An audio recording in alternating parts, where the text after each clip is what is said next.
Welcome to Market Catalyst. I'm Julie Hyman. We're 30 minutes into the U.S. trading day, and here is what we're watching this hour. First up, stocks drop to kick off December trading. We're going to break down the market action heading into year end. Plus, we'll get the latest read on the economy with the ISM manufacturing data crossing the wire, coming in and contracting once again. And we'll bring you the latest figures on holiday shopping as investors look for clues on the health of the U.S. consumer. Let's start with what's going on with the major averages here this morning. We have been seeing them under pressure here, and that pressure continuing, although abating to some extent. We did just get that November Institute for Supply Management Manufacturing Index. It fell to 48.2, a little bit below estimates, and it is the 9th straight month of contraction. Remember, anything below 50 indicates contraction. That was a contraction in that manufacturing activity here. Of course, everybody's trying to read the tea leaves of economic data to see what the Fed is going to do at its next meeting. All three major averages right now are declining. The NASDAQ continues to lead that drop. All of that said, Wall Street strategists are growing increasingly bullish on stocks for next year. For 2026, we've got the forecast coming out modestly bullish, let's call it. My next guest, though, says markets may have priced in too much perfection. Joining me now, Paul Carger, Twin Focus co-founder and managing partner. Paul, it's great to see you. So we've got, I call it modish bullishness for next year because we are seeing people looking for increases, but they're not huge ones in most cases. When you talk about markets pricing in sort of best case scenarios here, I guess what does that tell us about what could potentially go wrong? Sure. I think, without a doubt, we're off to a risk-off trade here in December. In terms of what could go wrong, clearly the market's trying to look for some validation with this AI earnings, whether or not these companies are actually going to be able to produce more profits with the inclusion of AI in their business models. Well, I mean, that really is sort of the big question right now, right? And do you think between now and the end of the year, are things going to kind of drift because we won't have that sort of proximate, immediate answer to that question? It's a good question. Certainly everybody's hoping for a Santa Claus rally. Whether or not we see that this year, the markets have been really on fire this year. They've been on fire for 5 years. Yeah. But, S&P north of 17% on the year to date, NASDAQ's over 20. I think there's no doubt that valuations feel a bit rich, but Wall Street consensus seems to be, good times ahead for next year. And so how are you sort of positioning your clients into year end and then into next year? It's a great question. We're really focused on not being super dependent on the AI trade. You want to pay attention. You want to have some AI exposure. I guess it's almost hard not to have AI exposure in this market. Seemingly every business is being touched by AI, including these so-called hyperscalers, the Microsofts, Amazon, so on. But I think one of the nice things that we've seen more recently, which is why you've seen markets hitting new highs, is you've seen a broadening out of the markets. So you've seen financials, industrials, healthcare also start to participate. And are those places where you think people need to be? I think more than ever at Twin Focus, we're really focused on diversifying balance sheets today. So absolutely, other sectors, other types of instruments beyond equities as well. And also, as we go into year end, you guys are sort of providing that holistic view for your clients. So what do people have to keep in mind from a sort of tax and estate planning perspective into year end? Well, I think taking advantage of considering using your lifetime gift exclusion for ultra high net worth families. There's no indication that that's going to go away under the Trump administration, but being smart around how you use those exemptions would be really, really wise. Obviously, with a year that's done, equity markets have done increasingly well, focused on tax loss harvesting where you can find some. And what kind of balance are you looking at in sort of private and public markets right now, too? That's a really great question. Really depends on the client and the client's liquidity profile and their just general need for liquidity. But I would say our clients range, 10 to 30% overall exposure in illiquid. So on the equity side, it's probably a quarter to half. Okay, so that's kind of a decent amount. But is that something that, as we see this increasing penetration and marketing to retail investors on behalf of private markets, is that weighting, I mean, is that weighting probably isn't the one that you would recommend for sort of normal folks? Correct. As I said, it really comes down to your liquidity profile. Ultra high net worth families, the families that we work with that have balance sheets north of $100 million, have the ability to think really long term and have the ability to lock up portions of their capital for a very long period of time, whereas retail investors may not. So it's really a buyer beware and understanding those illiquidity risks. And also, this private or alternative bucket is a really wide bucket, So it captures everything from private equity to venture capital to private credit to real estate and so on. You need diversification across those assets, those industries, those sectors, as well as across vintages. Very important. Do you share any of the concerns that have been bubbling up about private credit that are out there? We do. We've been pretty tepid on private credit exposure since inception. We have selectively participated in private credit. Defaults aren't where they have been in historic crises or great financial crises. Defaults were in the teens. Today they're 1 or 2%.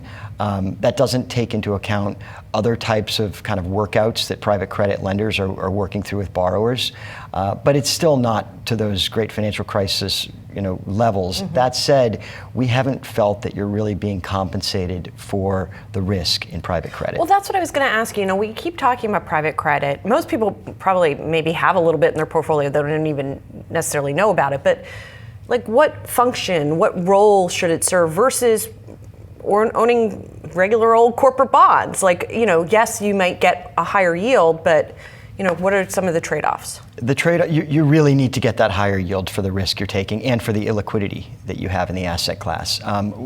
That said, we're also a bit concerned about corporate bonds. We think there too you're not being paid a proper risk premium for corporate credit. It really doesn't make sense for us to veer off the reservation outside of treasuries and munis on the fixed income side. You're getting decent enough yields there. Interesting. Okay, and since we're talking about fixed income, I should ask you about the Fed, right? Because we're going to have a meeting. Do you think they're going to cut, and does it matter that much if they cut now or cut in January? We were talking about this morning at investment committee meeting at Twin Focus. Does it matter? I think they are going to cut. I think the market's pricing in 85% chance of a 25 basis points cut. But keep in mind, that's on the short end of the curve. The Fed doesn't control the longer end of the curve. There's been rumblings over the weekend that Trump's identified his next Fed chief. Very possible that it would be Kevin Hassett, who is his right-hand economic advisor. Even still, if Hassett comes in and aggressively cuts rate at the short end, doesn't necessarily mean we see that in mortgage rates, for example. Oh, interesting. Okay, why wouldn't we see that? Again, the Fed controls the short end of the curve. The market controls the longer end of the curve. But I guess why would the market be putting upward pressure on longer end? Concerns over inflation, longer term concerns over inflation, and feeling that the short term has just been artificially suppressed. And how likely do you think that kind of a scenario is? I think it's highly likely. There was one of your past guests that projected rates staying in and around the 10-year rates staying in and around where they are. Interestingly enough, even over the weekend, rates have ticked up a bit, 6 or 7 basis points, so we're north of 4%. I think the other thing that can't be ignored and is, perhaps more ignored on retail is this unwinding of the Japanese carry trade. Right. For so long, those Japanese rates have been at such low levels, it's made sense to borrow there and effectively lend into risk assets. That's probably part of the Bitcoin story today as well. All right, we'll keep an eye on all of that. Paul, thanks for coming in. Julie. Good to see you. Coming up, expectations for the tech trade. We'll zero in there for 2026. Why my next guest says supply could be problematic going into next year. That's next on Market Catalysts.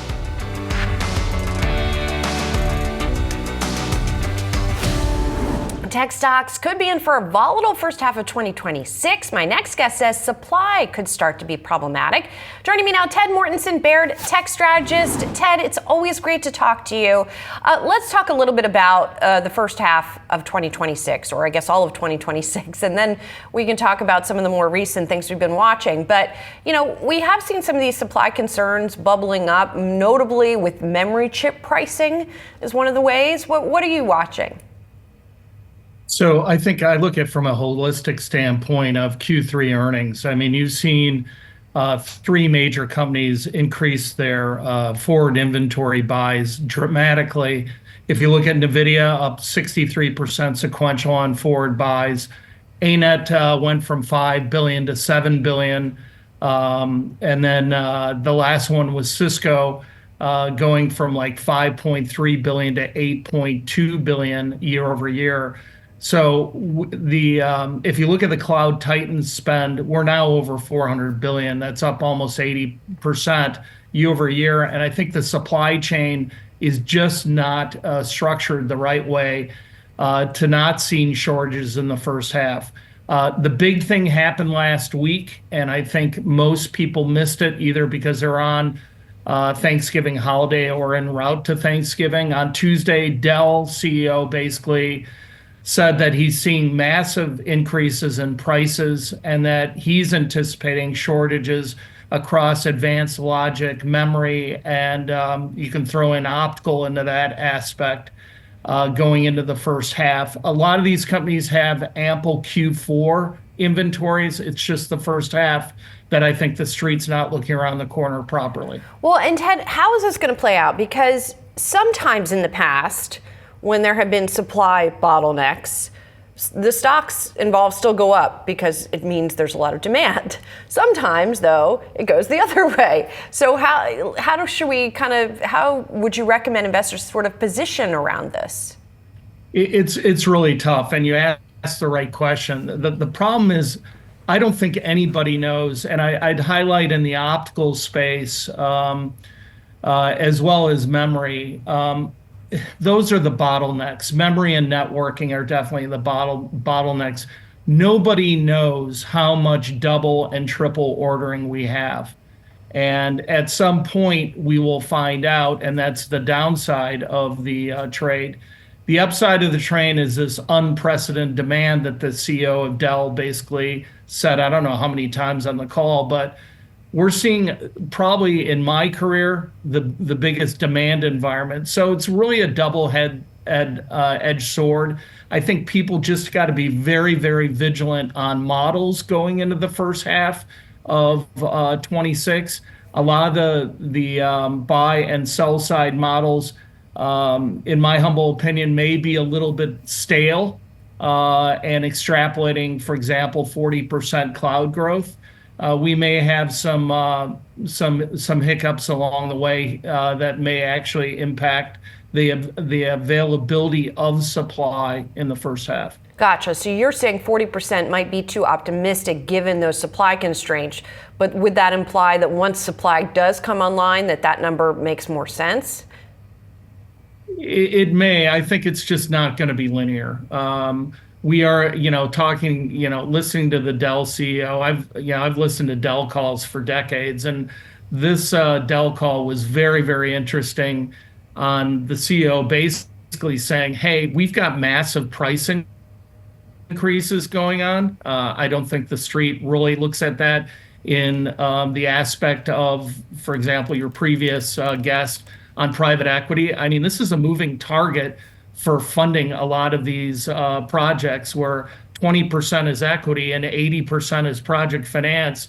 If we don't know what the actual cost of components is going forward, those debt assumptions kind of are also in flux. So it's really playing chess on four levels here, and it's very, very difficult to give you a real conclusion one way or the other. I just think it's a major issue that's going to increase volatility in the first half of 26. Well, and before we get to the first half of 26, we got Oracle earnings coming up, which sort of sits squarely at that debt concern that you are talking about. So what should we be watching for in those Oracle numbers and in the commentary? The models really matter now, and free cash flow really, really matters. They always put out a trailing 12-month free cash flow number. And before Oracle actually got into the realm of OCI or Oracle Cloud Infrastructure, just from a software perspective, a year and a half ago, their trailing 12-month free cash flow was on average a positive 8 billion. Now they're showing almost anywhere from 6 to negative 10 billion of free cash flow.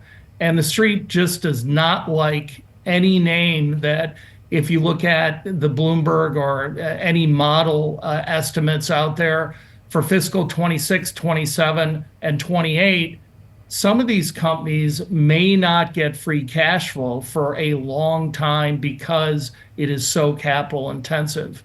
So when Oracle reports, everybody's going to be looking at that trailing 12-month free cash flow number. Not so much margins. I get it. I know management's thinks that the street is overreacting on also gross margin compression. But after you listen to the Dell call, this component cost, I think, is just off the rails. And quite frankly, it's a modeling nightmare. So I guess free cash flow then will be the number to watch and avoiding the modeling nightmare, Ted, for most people. Right. Thank you so much. It's great to see you. Great to see you, Julie. Coming up next, we'll get a check on some trending tickers. Stay tuned. You're watching Market Catalysts.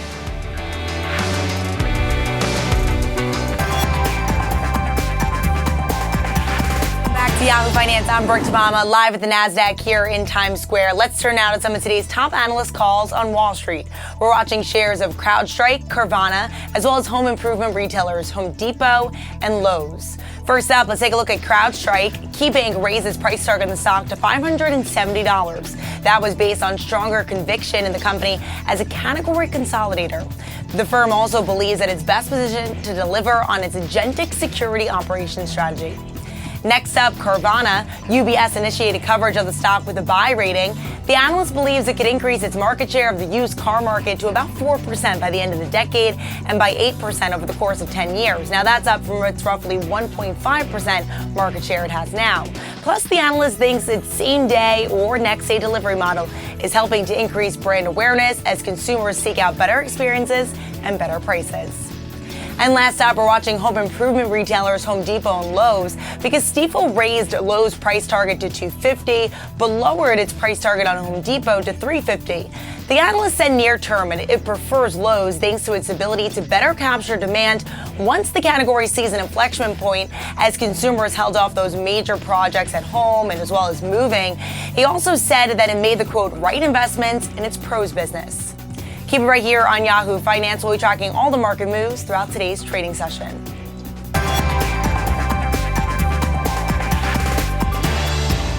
Now let's get to some of today's trending tickers. We are watching Disney, Barrick, and Coupang. First up is Disney. Shares gaining after Zootopia 2 was #1 in the box office over the holiday weekend. The film pulled in $156 million in the U.S. and Canada, and it made nearly $300 million in China. That is the second biggest opening ever for a foreign film in China, and worldwide, the film pulled in more than $500 million. The sequel to the film, first released in 2016, marks a win for Disney's animation unit, follows a number of disappointments in recent years, including Wish and Strange World. Next up, Barrick Mining, the company considering spinning off its North American gold assets into its own public company. That IPO would separate the Nevada assets from its gold and copper mines in riskier parts of the world. And the announcement comes after activist investor Elliott took a large stake in the Toronto-based gold producer. Management will explore the measure through early 2026 and update the market on progress in February. Any decision would still require board approval. Finally, Coupang, the e-commerce company, said a hack had exposed the personal data of 33.7 million accounts. Shares fell about 6% ahead of the opening bell. The breach, which is at South Korea's largest electronics retailer, underscores rising cybersecurity risks in that country. The hack would mark the largest ever and represents nearly 2/3 of South Korea's 51.7 million population. Personal information was allegedly hacked by a Chinese national who previously worked at the company, according to reports. The breach revealed personal information, including names, emails, shipping addresses, and phone numbers. Well, ISM manufacturing data for November showing a 9th consecutive month of contraction in manufacturing. The figure also came in below Wall Street's estimates. And for some context, prior to the 2-month of expansion seen earlier this year, there were 26 straight months of contraction. Joining us for more, Susan Spence, chair of the ISM Manufacturing Business Survey Committee. Susan, good to see you. Obviously not a great outcome in this number, continuing to show contraction here. What are sort of the major drivers that are, continuing to cause this, or things that are not changing that would turn it around? So thanks for having me on, Julie. I appreciate it. Yeah, so we've dropped another half point down to 48.2, missing the consensus 48.8. So what we're seeing this month is really a pullback in new orders and employment. And I just like to remind folks, if you think about what we've been saying about a bubble of improvement that doesn't sustain. We're looking at, back in August, you had a pop in the new order index. That was followed by an improvement in production in September, backlog in October, and then the production index, of course, is up 3.2 this month. So you'd normally get excited about it if you saw a trend and that front end of the pipeline being filled with new orders month after month, but it is not happening. It is moving like a wave through the supply chain, and that is indicative, along with our panelists' comments, of orders happening because maybe customer inventories are too low, but not sustaining. So we're seeing the same issue, the tariff uncertainty. Now we have a Supreme Court case that everybody is waiting on to see what happens there. My understanding is it could take months and months and into spring, maybe even next summer before we hear about that. So our panelists are telling us the customers continue to only let out orders as they have to versus long term. Some companies, there's an interesting transportation equipment quote in this month's report that talks about permanent changes are coming. We're issuing new guidance to shareholders. We are reducing the staff. And then, ironically, and opposite intent of tariffs, looking at offshoring versus, making in the U.S. and exporting. So what we're seeing is folks saying, listen, the tariffs make everything more expensive.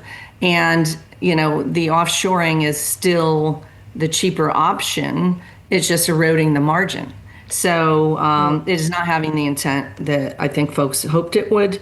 And we also have to look at the GDP numbers. The GDP of manufacturing sectors, we are at a 58 in contraction, same as October. Strong contraction is 39. It was 41 last month. If you look back to August timeframe, we had a strong contraction number. That means manufacturing sectors below a 45. It was 4% of those sectors in August. It jumped to 28 in September. It jumped to 41 in October. And here we are in November. It's still at 39. So not good. Decisions to build are not happening in the U.S. Interest rate cuts seem to have made not a big difference at all here because it is still overwhelmingly tariff uncertainty, and in some sectors and commodities, the increases in their cost of goods sold and fully landed costs are just, it's going to take a huge hit. And Susan, there's obviously the uncertainty in the pricing volatility because of tariffs, but I also wonder how much of it is sentiment driven. In other words, if I'm a foreign company or foreign client trying to figure out whether to order from the U.S., maybe I just say, the heck with it. Like, I don't feel like dealing with this when this is going to be the case. I don't know if there's a way of sort of quantifying that, but certainly I imagine you're hearing about it. Yeah, for sure. We look at overall sentiment, positive to negative comment. Every positive comment, there's 3.5 negative. Demand sentiment, demand being soft. For every positive, we have about 1.2. And then the force to hire manage ratio. For everyone that's hiring, there's 3.5 people not. I think you're right. And I said last month, and maybe even the month before, the longer this goes on, the more my feeling is the more likely it is that these consumers outside of the U.S. are going to say, you know what, it's not going to clear up anytime soon. We can't live with this uncertainty. And it gives them more time to develop other sources other than the U.S. And I know our panelists are worried about that. So they're doing what they can, whether they take it out of margin, whether they reduce staff. There's only so many places you can go to buy goods and raw materials. So it is not good for this business. If it were, we would not be seeing this strong contraction happen, and to the big industries as well. And, it's interesting, things that stand out to me on the list of industries that are showing contraction versus expansion, something like furniture, which you would think would be well poised to benefit from the tariffs because we import so much furniture. That's getting more expensive. A lot of that is tariffed. Right. So why is that not playing out in a more positive way, for just to take that as a sort of case study? Yeah. I put myself in assuming it's, residential furniture. Okay, so I'm a consumer and I'm seeing the prices of everything go up, everything that I care about, right? My groceries, what have you. And you hear about all this uncertainty. I'm probably going to hold and not buy the things that I normally would have. We keep hearing about this K economy where the 1% wealthy are, they're spending the money because they're not impacted the way regular working folk are. No offense to the 1%ers. So, if you think about furniture, am I going to buy the couch, the dining room table?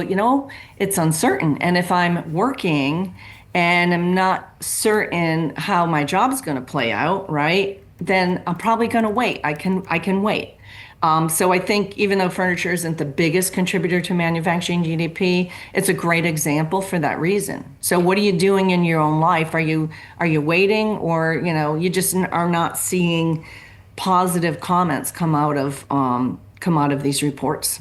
And Susan, finally, I want to ask you about the employment part of this, because you did see contraction there as well. Because obviously, if these guys are not doing as much business, they're not hiring as many people. What kind of color are you hearing about on that front? I get every month I get asked if it's about not being able to find skilled labor. There's a few comments about that, but it's really, not to sound like a broken record, but the comments really are about, we just have to preserve margin by trying to not backfill people that leave. Are huge layoffs coming? Well, for some companies they are, but it feels like it's mostly let's manage with the staff we have and hang on, hope people don't leave, because really we're not sure when these new orders are going to come back. But, the customers they're voting with, their small orders or waiting until the last minute to order something, depending on the sector. So we understand that manufacturing employment's only 10% of the total U.S. economy, but we see it first. It's been 10 months, and we have had 10 months of contracting employment. Some months it's a little better, but we're just not seeing it. So, for every person hiring, 3.5 are holding, or laying off, or not backfilling. So couple, to me, 3-4 months of new orders, and, what's going to precipitate customers to just open the floodgates and start ordering from the U.S., not the environment we have today. Yeah. Susan, unfortunately, on that note, we'll leave it there. Maybe we'll get some better numbers next time we talk. Thanks so much, Susan. Bye-bye. Coming up, healthcare stocks are on a tear this quarter. Find out which are best positioned as we head into 2026. That's next on Market Catalysts.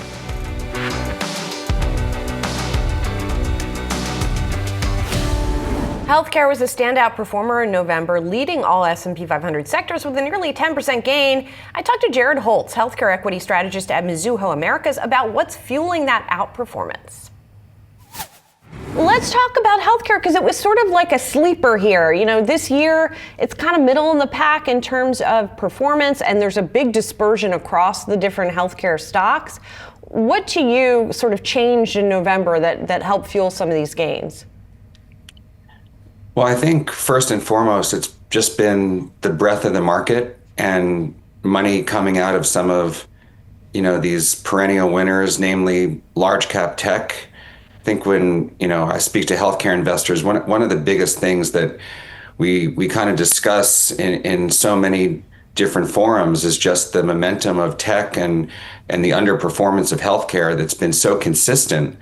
So for the first time all year, you finally saw some of that dispersion happen, or some reversion rather, into healthcare. I'm not really sure that anything has changed significantly, but I think enough people are talking about the fact that the companies seem more comfortable with the regulatory environment more broadly. And when you look at what has done well within the group, a lot of it is drug makers themselves. A lot of it is device makers as well. It's not so much the insurers, for example. And do you think, is that fair to say? And what are the dynamics that have driven kind of the subsectors within healthcare?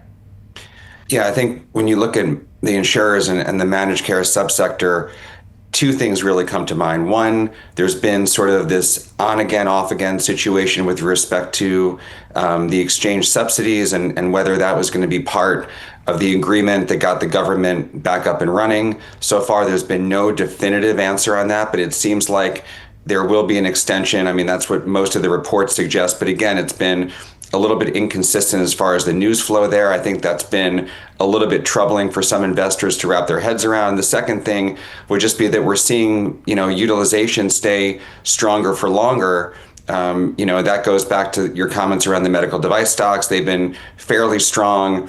And if they're strong, you shouldn't really see managed care play to the same tune, meaning if one group is strong there, the other should not be as strong, as these are the companies that kind of pay for those procedures.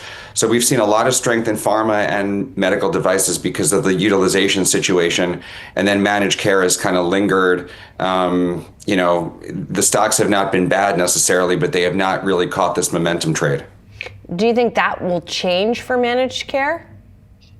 I don't really see anything changing dramatically with managed care into next year. I still think utilization is going to be pretty solid next year. I mean, the economic data has been fairly strong. There's been a lot of new products that have been launching across different categories within devices. Obviously, the GLP-1s, if they continue to exceed expectations, and now you've got the orals coming to market, some of the pricing dynamics, I think, help managed care. But on the flip side, if volumes continue to expand like a lot of people around the street expect them to, I'm just not sure this group catches a major bid, but they're very cheap at the same time. So you have this dichotomy between whether the group is kind of sound fundamentally and whether they're cheap enough. And do you think that, what do you think the prospects are for an extension of the ACA subsidies, either by the end of the year or at all? It seems like it's sort of self-fulfilling. I just can't see politicians wiping out the subsidies with the midterms coming up and how important it is to so much of the electorate. I mean, when we talk about this group, a lot of it is always hinged on what is the senior population going to do. In this case, they're younger patients, stripping away insurance and having them go get it on their own. At this point, with a bigger out-of-pocket component seems unlikely. I know that the administration has talked about maybe curtailing the subsidies and instead, giving some of the population, some sort of payment in the form of a check or otherwise that basically bridges the gap between what they would have gotten and the subsidies going away. But I think too many politicians have their careers on the line. I would doubt that the subsidies get derailed completely. So I think we're looking at least a year, maybe two of an extension. And Jared, I couldn't have a conversation with you about how healthcare has been performing without talking about Eli Lilly, right? I mean, you mentioned the GLP-1s and what's going on there, but Eli Lilly becoming that $1 trillion company in this space because of the strength of that. Anything going to slow Lilly's momentum, or do you think it keeps going from here? Well, I think the momentum has obviously been incredibly notable over the past couple of weeks, heading to $1 trillion. I'm not really sure. I think a lot of it is priced in over the near term. But the thing that could really start to get the stock moving again is if their oral obesity launch, which is going to take place within the next couple of months, exceeds expectations. I think we're all kind of in agreement now that this is more of a consumer market, not necessarily a therapeutic market with the way in which patients are taking these drugs. I would think that the orals do very, very well out of the gate. It's going to expand access. Obviously, there's a big patient population that was probably waiting for a pill, so they didn't have to do the weekly injectable. So I think near term, it's okay. I would still stay the course here, but I'm just a little bit concerned that the market cap explosion and just where it is relative to the rest of the group is a little bit misplaced when you look at how this stock has done versus others. I think it's twice as big now as the second largest company in healthcare, which is really astounding. Do you think it's going to see meaningful competition in that oral market? Well, Novo is going to be a big player. I think there's a little bit of sensitivity around how great Lilly will be, and the non-competitive nature of Novo, I'm not sure that's going to be the case. I think Novo will be competitive.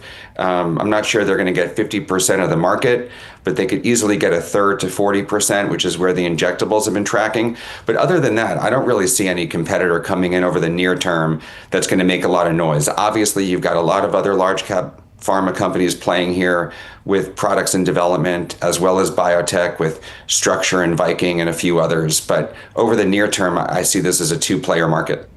Jared, great to see you. Thank you so much. Thanks, Julie. Appreciate it. Coming up, more retail earnings on tap this week, plus Cyber Monday on pace for the biggest spending day of the year. We'll be right back.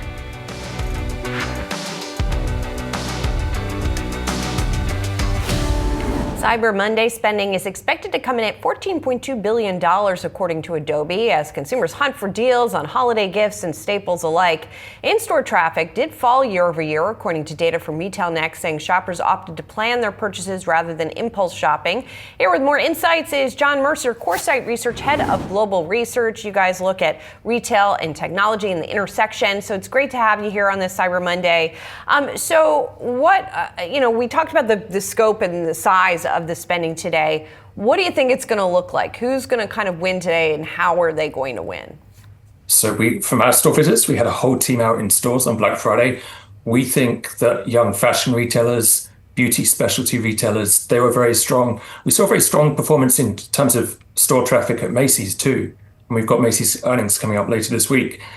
We think that Black Friday overall is going to be giving a renewed impetus to holiday. We think there was a bit of a lull in shopping in October. CoreSite tracked sentiment heading downward in October. We tracked a bit of a lull, a bit of a kind of pullback in holiday shopping.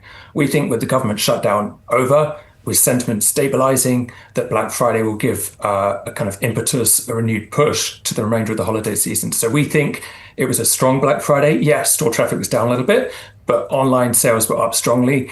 A lot of retailers saw very strong foot traffic on the day. So we think overall it looked like a pretty good Black Friday, and we think it'll set the scene for a stronger rest of the holiday season. I do want to broaden it out, but I just want to focus on Macy's for just a second, because that has been, as our Brooke DePalma has noted, such a kind of surprise performer this year. So what do you think is, in particular, when you guys were looking at the foot traffic there and the traffic overall, what's getting people into Macy's and getting them excited? Is it deals? Is it merchandise? What's going on? So Macy's is always a Black Friday winner. When our teams go out in stores every Black Friday, we see very strong traffic at Macy's. However, you're right, it is on the front foot. Last quarter, it reported positive comp growth, which is very encouraging. So we are going to be looking when Macy's reports later this week to see if it can maintain that momentum. We know that Kohl's, its biggest rival in department stores, it reported a much improved performance in its most recent quarter. So Macy's will be hoping to track that kind of sequential improvement. We'll also be looking from Macy's, particularly on commentary on the middle market shopper versus the high income shopper. So Macy's Inc. is relatively unique in that it spans high-end Bloomingdale's to more middle ground with the Macy's nameplate. So we're going to be looking for management commentary. We expect that the high-income consumer has been driving and will be driving holiday spending. We're going to see what Macy's says about that. But it had a good last quarter. It's investing in stores. It's getting shopkeeping basics right. And we think that's an encouraging kind of springboard from which to grow comps going forward.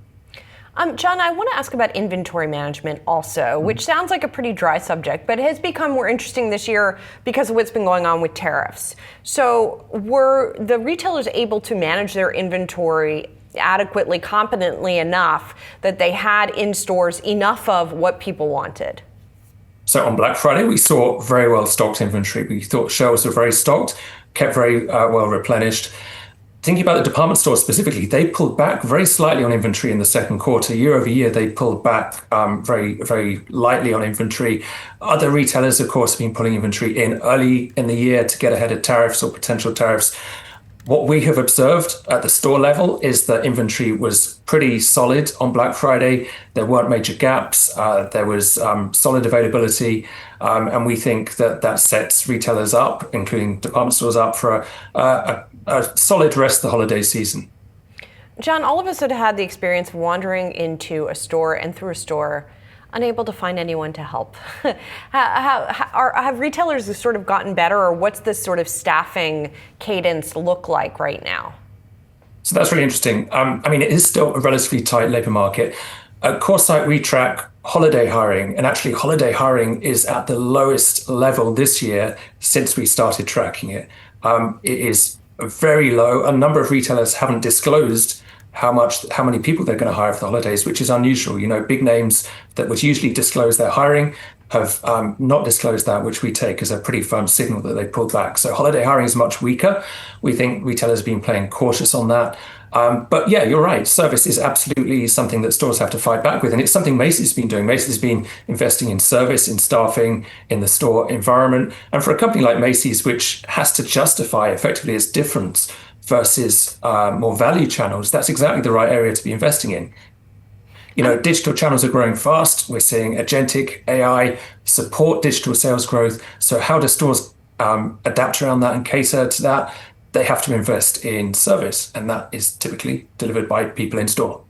And John, just to zero in on Cyber Monday, since here we are, you talked a little bit about it there, kind of that omni-channel interplay, but specifically online, what are the experiences that are winning this day, that are really appealing to where customers are right now? So online experience as well. I think what we've seen is that promotions have been stretched out over a much longer period.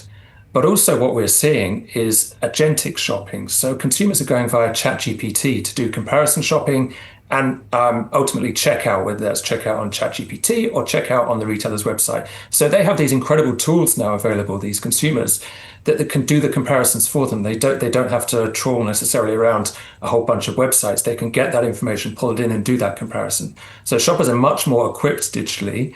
And in terms of experience, the experience traditionally online has been pretty kind of functional. We have seen this Black Friday a greater emphasis on in-store experience.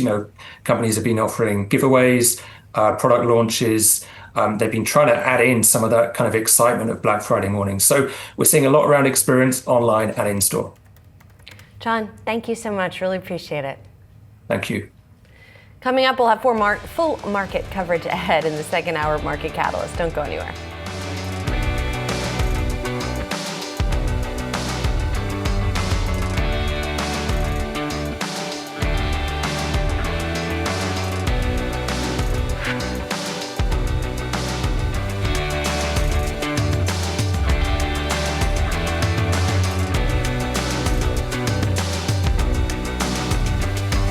Minutes into the start of U.S. trading. I'm Julie Hyman. Let's get a check of the markets here. We see the sell-off is intact. It's not a hugely severe one, but we see this downdraft taking the Dow off by about 230 points.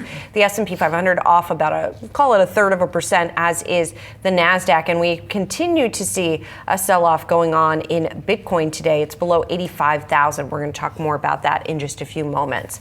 But first, let's talk about the global economic outlook. S&P Global Ratings is out with its economic outlook for the first quarter of 2026 and is expecting AI tailwinds to boost otherwise weak growth. Joining me now, Paul Gruenwald, S&P Global Ratings Global Chief Economist. Great to see you. Good to see you, Julie. So let's zero in on the U.S. first, because your outlook there is for 2% growth. Yeah. But we've gradually seen over the past couple of years this trend of we expect one thing and it usually inches a little higher.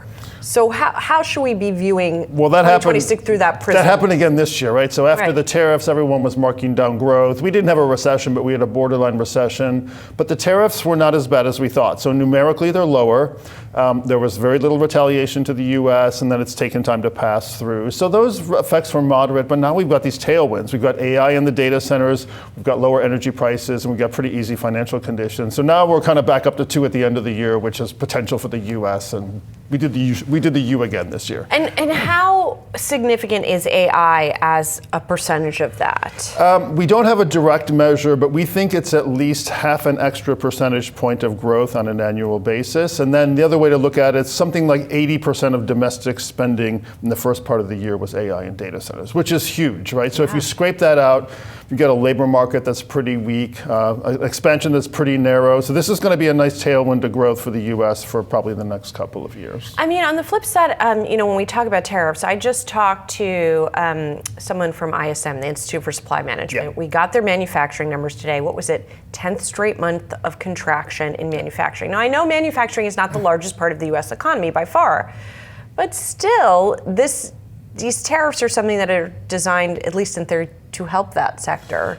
And it hasn't. Yeah, we're not seeing the reshoring that was originally thought, but we're losing employment in manufacturing, we're losing employment in government, we're losing employment in tech. So aside from the data centers that we just talked about, there's really not much going on. But the manufacturing, we've basically taxed ourselves, right? We're taxing imports. Either American firms or American consumers are paying that. We still have the policy unpredictability overhanging everything, and that's putting a damper on a lot of things, including manufacturing output. And something that we've talked about in the past with this so-called K-shaped economy, or whatever you want to call it, the gap in spending, is that from an economics point of view, like, it's fine if the wealthiest Americans are spending enough to keep the economy afloat. But we've been pointing out this narrowness argument for a couple of quarters. So the labor market strength is narrow, the demand story is narrow, the manufacturing story is narrow, and the consumer spending story is relatively narrow. So the top 10% are roughly sort of 40-50% of spending. So we're not getting the broad-based recovery, and that's probably not sustainable over the longer term. But short term, that kind of juices up the growth rate. So that's again masking some of this weakness. Right. I mean, do we expect any broadening? And if so, what's going to be the catalyst for it? Is it going to be, for example, the tax bill and some changes? The tax bill will help. Lower energy bills will help. But also the data centers are kind of spreading out across the country. They were originally concentrated right outside of D.C. and Loudoun County, Virginia. But now they're kind of everywhere. So we might get a multi-year boost for this smaller stuff. But, manufacturing coming back and building out the middle class, kind of 1950s style, that's definitely not something we see in the cards coming back. You've mentioned a couple times energy costs being lower as being a tailwind. Energy costs, though, when you're talking about gasoline, are lower, but they're not lower when you're talking about energy, the power coming into your home. To be sure, electricity costs are not lower, and that's something that's really become this big talking point in the so-called affordability crisis. Is that cost of electricity? Right. How do you think about that? Electricity demand has been flat for many, many years, and now it's starting to pick up again. We've talked about data centers several times already, but you've got examples of communities where some ginormous data centers being built, and those things need a lot of power, and we've got a big, sort of upward slope now for energy demand, electricity demand in the U.S., and that's pushing up utility prices. And some people are saying, hey, my bills are going up, and this data center down the road is pushing the costs higher. So we get back to these distributional issues we've been talking about for the last couple of decades, and this is just another example of that. These things are, going to generate some output and, generate AI, which is supposed to make our lives better eventually. But in the short term, they're pushing up electricity costs for these local communities. So we've been talking all about the U.S. Globally, what do we need to pay attention to? Are we going to see sort of global growth, modest global growth? Yeah, I mean, it looks okay. I mean, Europe and parts of Asia are actually benefiting from this digital infrastructure build out in the US. So you see it in Ireland, you also see it in Taiwan, in Malaysia, and in South Korea. So we're getting some exports of high-end sort of tech stuff from those guys into the US. Europe's got a little bit of a boost. This is Europe, so we have to scale our expectations appropriately. But with the German debt brake being released, we think growth could go kind of 1.25 to 1.5 on infrastructure and defense. China's a tricky story because we know they are world beaters in kind of clean tech, right? Solar, wind, electric vehicles, batteries, but they're still having a property overhang and kind of 4.5-ish growth. So we're going into a reasonably good year in 2026. It's not a great year, but we've got the US, kind of 2-ish, Europe 1.5, Asia 4. EMs are actually benefiting from those lower energy and gasoline prices. That's a huge part of their consumption basket. So that's a little tailwind for them as well. And Paul, I'm curious, beyond next year, if you look into your crystal ball and how this AI story is going to play out from a labor force transformation aspect, I know it feels a little early to know, but what are you going to be watching and how are you thinking about that? Well, I think on impact, the effect's going to be negative, right? We're already seeing some layoffs. The tech sector is not generating employment in the U.S. It is in Europe, by the way, which is kind of interesting. But the hope and the aspiration is we're going to get, new technologies and new ways of doing things. So on impact, we have negative impact on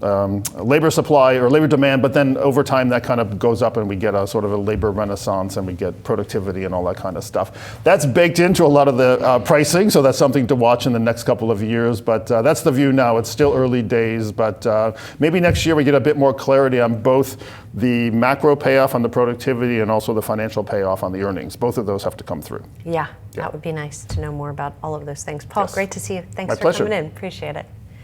Well, President Trump is expected to name a new Federal Reserve chair to replace Jerome Powell. The 5 candidates on the short list: Fed Governors Christopher Waller and Michelle Bowman, former Fed Governor Kevin Warsh, National Economic Council Director Kevin Hassett, and BlackRock Head of Fixed Income Rick Rieder. Federal Reserve correspondent Jennifer Schonberger is here with a closer look at Kevin Hassett, the current frontrunner for that position. Hi, Jen. Good morning, Julie. National Economic Council Director Kevin Hassett is seen as one of the frontrunners to be the next chairman of the Federal Reserve. He has a close relationship with President Trump, serving as his economic advisor. He also served during the first presidential term for Donald Trump. Hassett told me in an interview recently that he puts a high priority on Fed independence, sound money policies, and getting interest rates aligned with economic conditions. He told me he thinks the Fed has made some bad policy decisions that at times look to be partisan. He criticized the Fed for assuming that a spike in inflation around the pandemic and Biden-era stimulus checks was temporary. He also singled out that the Fed started raising rates when tax cuts were passed during Trump's first term, then cut rates right before the 2024 presidential election. I think that there's a lot of house cleaning needs to happen at the Federal Reserve, and I'm confident that anyone the president chooses will get to work and try to fix it and make the Fed independent again. Hassett shares President Trump's views that interest rates should be a lot lower than current levels. He says it would be a mistake for the Fed not to cut rates in December, given that he believes the government shutdown dented growth in the fourth quarter. Julie? Thanks so much, Jennifer. We're going to be profiling each of those 5 finalists each day this week. And coming up, as Bitcoin hovers around $85,000 a coin, could this be the beginning of a crypto winter? We'll talk about it next.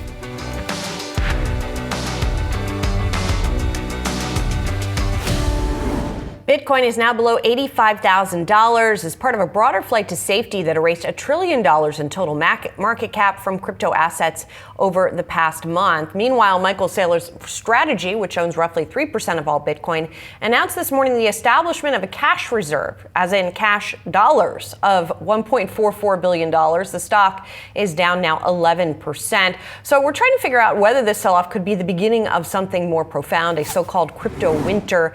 Maya Vujinovic, FG Nexus CEO of Digital Assets, is joining me now. Maya, you guys, FG Nexus is an Ethereum treasury company, and Ethereum certainly hasn't been spared from this either. It is down sharply from the peak. So, for people who have been in crypto for a while, how do you figure out if it is a crypto winter, and what does that mean? Yeah, it's a very good question, and good morning to you. I hope you got some rest over the holiday. I certainly couldn't get some rest because, as you just pointed out, crypto's just been up and down. Look, I don't think that this is really a crypto winter yet, right? This is simply kind of a risk-off shakeout from the market. I mean, you are very well aware that in October 10th, we've had kind of that massive drain out of crypto. We've also had government shutdown, right? We have, Fed one day hot, one day cold. I think just investors are really tired, and investors have been taking some chips off the table. So I think for us at FGNX is really none of this really changes our fundamentals. It doesn't change, how we run a transparent and no leverage, Ethereum treasury company. And so I do understand that a lot of folks right now are looking at this and thinking, Michael Saylor does the opposite, right? He's been kind of buying at the tops when Bitcoin has been really high. And that's something that I think has been quite wrong, actually, in that strategy. And so I do think that sentiment also has put a bit of pressure on crypto, and people have kind of gotten scared over the weekend. So you think strategy, sort of buying regularly, no matter the price, is not the correct strategy? It is a correct strategy, but you also have to be smart. This is this is an asset that's very risky, and you have to be smart. And you're really, the number one thing in your mind should be the shareholders, right? So be it that you are, you need to wait for a certain pullbacks to buy, you need to buy a stock back, right? These are all things that are really important for shareholders. And so I think, he kind of said that he's going to be forced selling, right? And that was a rumor, obviously, but people have taken that rumor as true, and you've had that sell off. And where historically he's been kind of mostly buying at the tops. And so I do think that kind of signals to folks, a little bit of a scare, and they want to pull back and take some chips off the table. So in the case of FG Nexus, how do you know when to buy Ethereum and add it on? And have you guys experienced any sort of forced selling as we have seen Ethereum continue to drop? Look, I think the reason why we chose Ethereum, because it's a productive asset, right? Bitcoin is not. Ethereum, we can stake and earn yield. You can do liquid staking. You can use it in DeFi, which, by the way, all those fundamentals in blockchain are growing, right? So as I said, this is nothing, this kind of shakeout. I actually personally think the shakeout is quite healthy. It takes out, traders, it takes out leverage out of the market, and it really keeps the strong builders. They really believe in this technology, which is part of the reason why I came into this space about 15 years ago. And so for us, we have bought our stock back, and this is where we feel like that we are adding to our shareholders, because we have to be careful around when we also buy. Yes, you should be continuously buying, right, that asset as a DAT, but you also should be really smart about when you selling Ethereum, if you need to sell Ethereum, or whatever asset that you're holding, and then when you need to buy your stock back. So if the shakeout is healthy and it sort of gets rid of the speculators and leaves the true believers, maybe there's not enough true believers, Maya. You know what I mean? Like I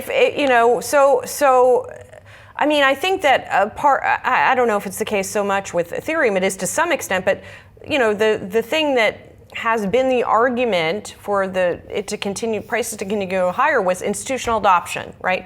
Was support from the administration, which it has gotten in spades, and yet here you have the price falling, which suggests that those sort of things were not enough to keep the prices afloat. So kind of how does that support now play in for crypto? Yeah, it's a valid point. But, also we don't have to have, like, for example, my opinion can just one opinion, right, as well as yours. But what's really good about blockchain is that it's all on chain. And so you can just see on chain activity, right? And things have been building. And one important thing that you mentioned is that crypto.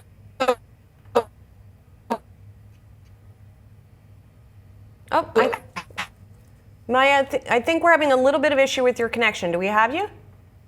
Nope. We're going to have to leave it there with Maya, unfortunately. As we see these crypto prices sell off, we'll have to catch up with her another time. We got much more markets action coming up. You're watching Market Catalysts. Welcome back to Yahoo Finance. I'm Brooke DeBomb. We're live at the NASDAQ here in Times Square. Let us get a quick check of the latest market action. We're about 2 hours into today's trading session. We're seeing the Dow, S&P 500, and the NASDAQ all sink lower this morning. Momentum led downward by the Dow after it saw quite a run over the past 5 days, up about more than 2.5%, up nearly 3%. And now we're seeing just a small decline today, down about 0.5%. That's followed by the NASDAQ also seeing downward momentum, also down about 0.5%, and the S&P 500 just slightly behind those two indices, down about 0.4%. I do want to take a look at something that is positive today, and that is gold futures. Now, we've seen gold really become a safe haven for this market, for investors over the past year. We are seeing gold futures just ever so slightly up, about 0.3%. But if you take a look at the run that gold has had year to date, it is up more than 60%, reaching now a 6-week high. Also, silver silver hitting a new record high as well. Silver futures up nearly 100% year to date. As we're seeing this increase there, this optimism for both gold and silver, we are seeing downward momentum, a major sell-off in crypto. Today alone, Bitcoin down about 8%, hovering around that $84,000 mark. Now, keep in mind, just a few months ago, we were talking about Bitcoin reaching $126,000 for the first time ever. That was a record high. And now for the past 3 months, we're seeing Bitcoin down about 23%. And it's not just Bitcoin that is seeing this crypto sell-off. We're also seeing Ethereum down about 10%, Solana also down about 10%, and Doge also down around 11% today as well. That cryptocurrency down about 37% in the last 3 months. And this is also getting into crypto stocks as well. We are seeing some, downward momentum for Robinhood, Coinbase, Circle, some of the biggest players that have seen such momentum in the past few months, now seeing this sell-off today, as there really is this risk-off sentiment that is hitting the market. Taking a look at the Nasdaq there, a bit of a mixed picture there as well. We do have Nvidia moving higher, up about 1%. Amazon trying to hold on to in the green, as well as AMD, Netflix, as well as others like DoorDash seeing some upward momentum. DoorDash up about 3% today, but others not really seeing the similar momentum that we're seeing, like Nvidia, Google down today, as well as Broadcom, Meta, Tesla, and Microsoft. So a bit of a mixed picture when it comes to the Nasdaq, but taking a step back, all three major indices in the red to kick off this week's trading session as we make way towards the end of the year, when we're hearing from these other firms that the S&P 500 could reach as much as 7,500 by the end of next year. But keep it right here on Yahoo Finance. We'll be tracking all the market moves throughout today's trading session.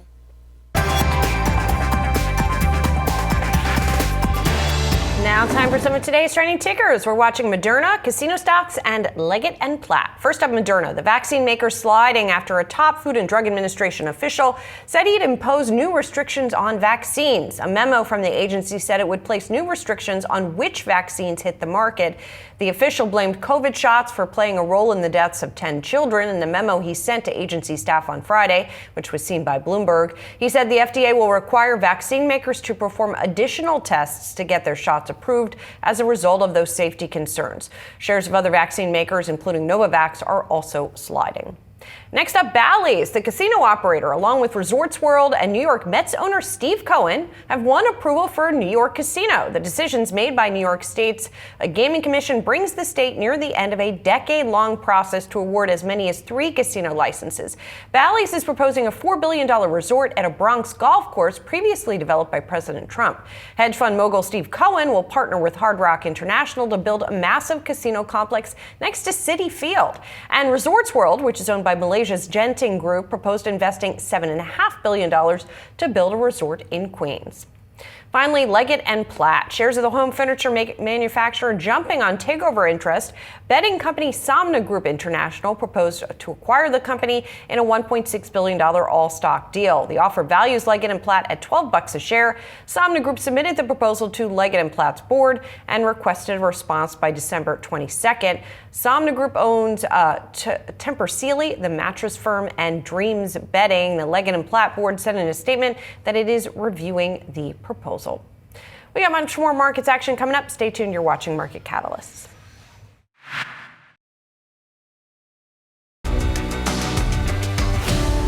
Mobile is officially taking over this holiday season, with Adobe projecting that more than half of all holiday purchases going to be made on phones as retailers double down on apps and loyalty programs. For more, we are bringing in Natalie Cutler, National Retail Practice Leader at BDO. Thank you for joining us here today. And let's talk about that headline stat. Adobe is saying that more than half of holiday purchases is going to be on phones. And we talk about the K-shaped recovery or the consumer, but there's almost a story of have and have-nots with retailers, and some are embracing the latest technology, some are not. So talk to us about that story. So let's talk, first of all, thank you for having me here today. So let's talk first about the statistic. And what does that really mean? So the consumer today is more tied to their phone than ever. Every consumer has a phone and they use it consistently. So retailers, if they can pivot and if they can manage to create that incredible experience for the consumer on the phone, That is why mobile shopping is up. The consumer really, it boils down to three things. When you think about what's important to the consumer, it's number one, value. Number two, it's convenience. And number three, experience. And the question is, does the mobile device bring that?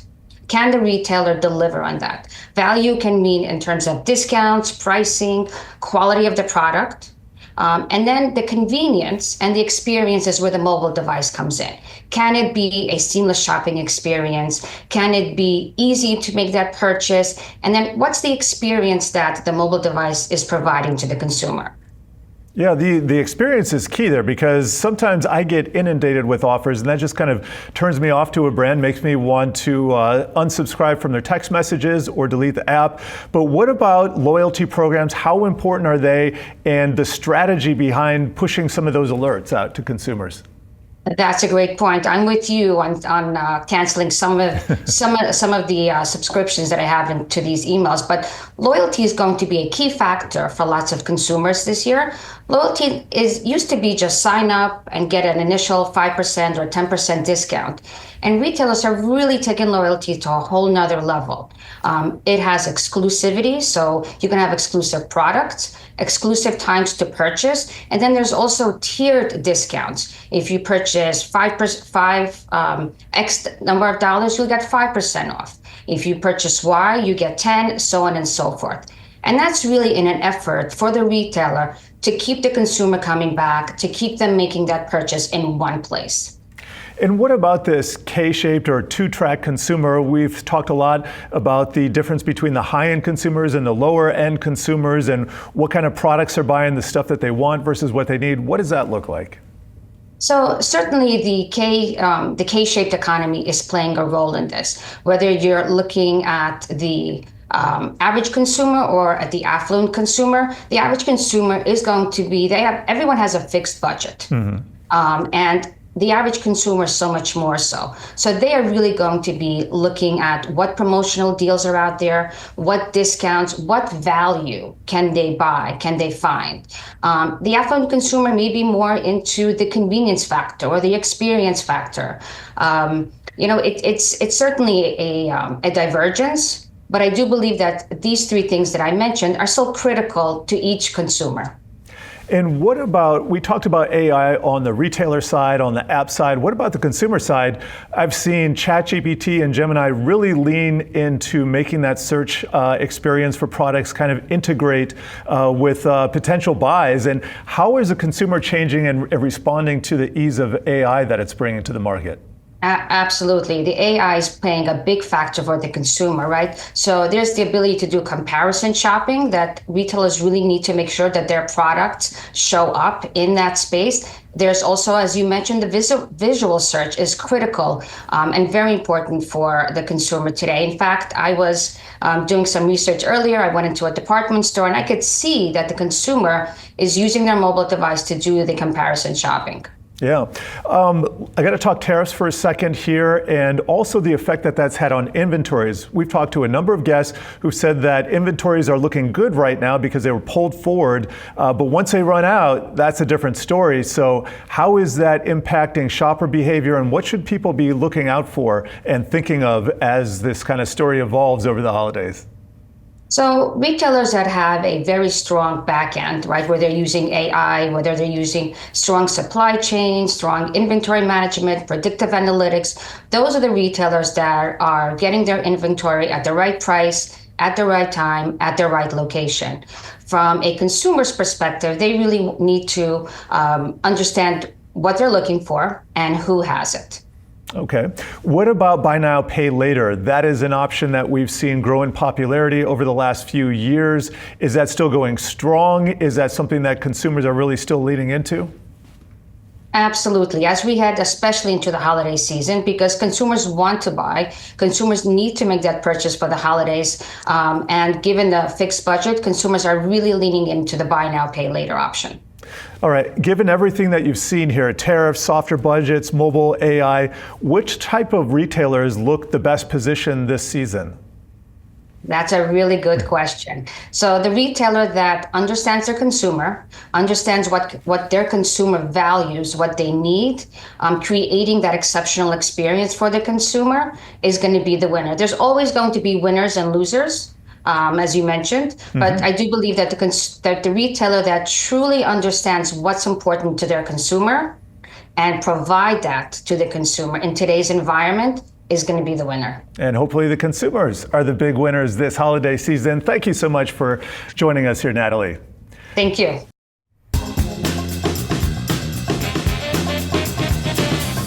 Breaking up with stocks is hard to do, especially around the holidays. Do you have any stocks in your portfolio you wouldn't necessarily introduce to your family over a holiday dinner? On today's Stocks in Translation, we are tackling exactly what to do with that stock that you used to love, but now just kind of drags you and your portfolio down. And as year-end approaches, we're going to tell you why a breakup right now might actually help your 2025 tax bill. Let's start with some of the basics. With what's called tax loss selling, you can sell your losing investments now so that the loss shows up on your tax return. Those losses can offset capital gains and in some cases even trim a little bit off your taxable income. There are important rules around all this, especially the wash sale rule, which we'll hit in a minute. But the key is you're not just torching cash here, you're trying to upgrade your portfolio and your position a little bit better heading into the new year. Here's an example. Let's roll the chart of United Health, ticker UNH. This has been the biggest dog of the Dow this year. The stock is down roughly 35% in 2025 and about 5% this quarter. Meanwhile, the Dow itself is up over 10%. United's loss is pretty big for what has traditionally been a defensive, steady earner. And we're not here to pick on any particular stock, just to point out that if you happen to own a stock that you've lost a bit of money on, it's ripe for reassessment. So how do you decide if it's time to walk away? First question you should ask yourself, is the thesis broken? Recall why you bought the stock in the first place. And ideally, you wrote that down somewhere for times just like this. Next, how big is that loss compared with a potential tax benefit? That's pretty straightforward math. Also, is there a clear, fresh reason to keep holding the stock today? Would you buy it right now if you didn't already own it? And finally, the clock matters for tax purposes. December 31st is your real breakup deadline.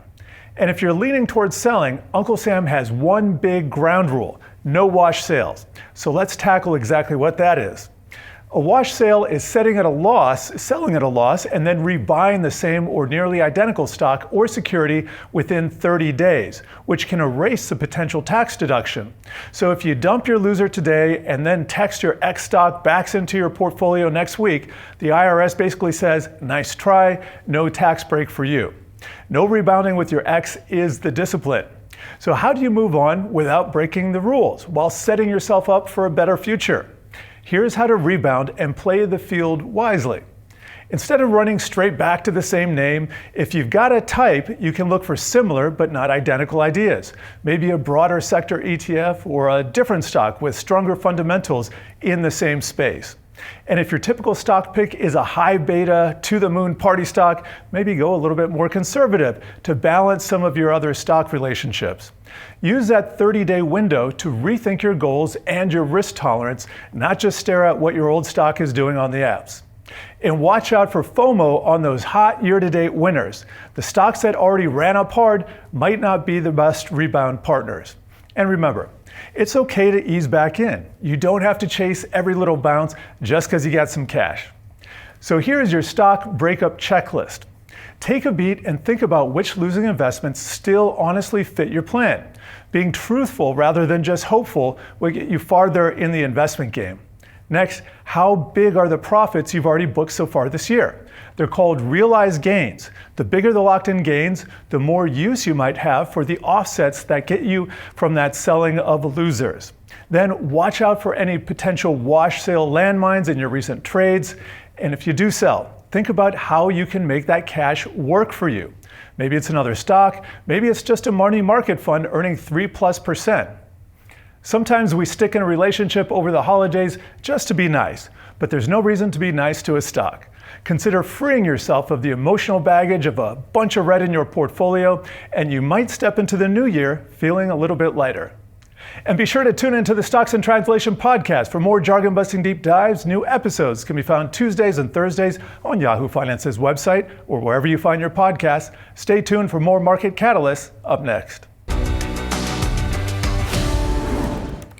It's hard enough trying to find the perfect holiday gift for each person on your list, not to mention staying within budget. But let's say you wanted to buy everything mentioned in the holiday classic, The 12 Days of Christmas, all 364 gifts. The PNC Christmas Price Index says that would run you well over $200,000. It's a 4.4% increase from last year. Let's run the numbers and bring in Amanda Agati, PNC Asset Management Group CIO. Amanda, great to see you.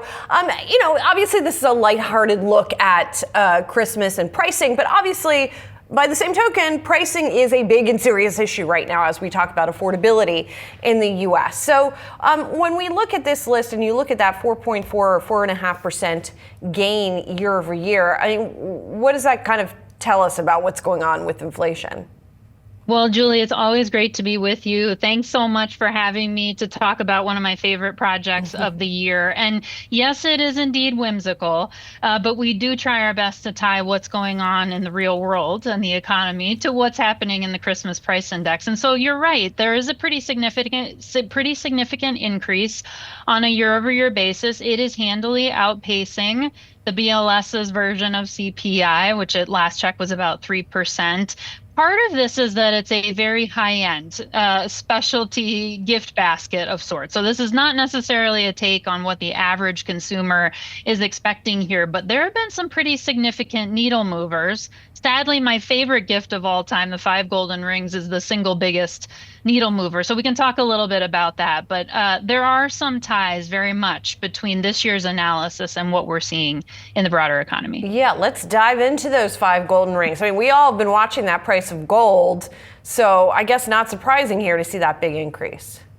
Yeah, it's not entirely surprising, although there is a little bit of a disconnect between the price of the rings themselves and gold as a commodity. So in our analysis, based on when we finalized it, gold rings are up about 32.5% year over year. That is by far the single biggest increase we've had in a really long time in a single line item in the index. But gold prices, the commodity of gold is up about 45% over the same time. So I think the punchline here is that retailers are feeling some margin compression, right? The prices are going up, but they're not passing through all of the input costs here. And so maybe that's a little bit of a positive for shoppers this holiday season. It's a small one. It's a stretch. Yeah, I mean, we'll take it. I thought it was interesting too, like in this economy that still a lot of people prioritize experiences, right?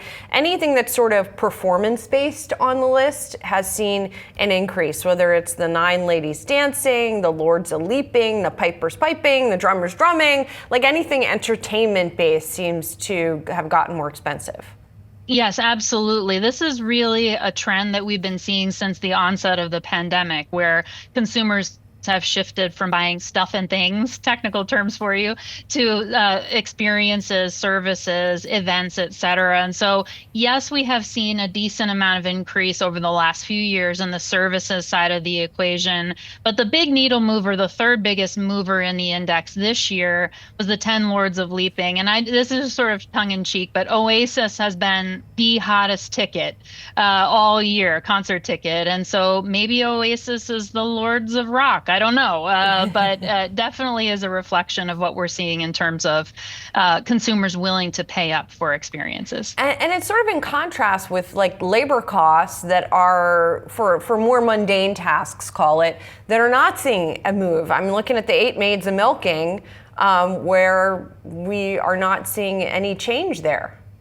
We haven't seen a change in the 8 maids of milking in probably for far too long. So the calculation around the 8 maids of milking is very much tied to the minimum wage in this country, which hasn't seen an increase in a while. So when Washington decides to take that one up, maybe the 8 maids of milking will start to benefit, but it's sort of been a flat line in terms of mover or lack thereof in the index for a very significant period of time. Yeah. So Amanda, I want to bring all this back since you are the CIO. How are you thinking about inflation broadly right now? I mean, yes, as you say, this is sort of a very specific index of items, but we know, or we think we know, since we haven't gotten the official numbers that recently, that inflation, consumer inflation, has been going up. So how are you thinking about that as relates to your strategy? Yeah, I mean, of course, this is very whimsical and tongue-in-cheek, and so what we're not trying to do is make light of some of the challenges that sit out there in the broader economy. Inflation is one of them, that we are gaining on it on a relative basis, but we really haven't gotten close to the Fed's long-term target yet. So I do continue to believe that it will be an important variable in 2026, just like it has been this year. I think it's a little bit of a wild card, though, in terms of what happens next, because we do expect to see at least one or two more rate cuts. And so I think the key question in 26 is how much looser does monetary policy get? And is there an unintended consequence of catalyzing a little bit more inflationary fire than what we have seen this year? For the most part this year, it's been pretty well in check, even though it's not at the target. And for all the tariff and trade uncertainty, I think it's been well behaved, but it is an important data point that we're going to be watching closely in the new year, and very anxious to see what the current data would suggest. And you know, if the Fed does cut rates in December as anticipated, how acute is the risk that that will fan the flames of inflation further? Well, I always say that one data point doesn't necessarily make a trend. So the market is almost a near believer, true believer at this point that we're going to get this rate cut of 25 basis points at the December Fed meeting. I think it's fine to do that, right? Fine is not a technical term, but given the amount of uncertainty, you know, I'm sort of leaning on this idea that it's a risk management tool, just like it was back in September. But I don't believe that 25 basis points is the thing that's going to catalyze this inflationary fire. It's really the journey and the ultimate destination. It's just not one stop along the way. So I think the bigger wild card is who ultimately is the Fed chair in 2026, and whether we see a continuation of loosening in policy beyond, say, January or even February. The bet seems pretty good on that one right now, but we'll see. I think so. Yeah. Let's catch up soon back about that in particular. In the meantime, thank you so much and have a great holiday. Thank you. Happy holidays. Thanks. That's it for Market Catalyst. I'm Julie Hyman. Thanks for watching. More Yahoo Finance coming up.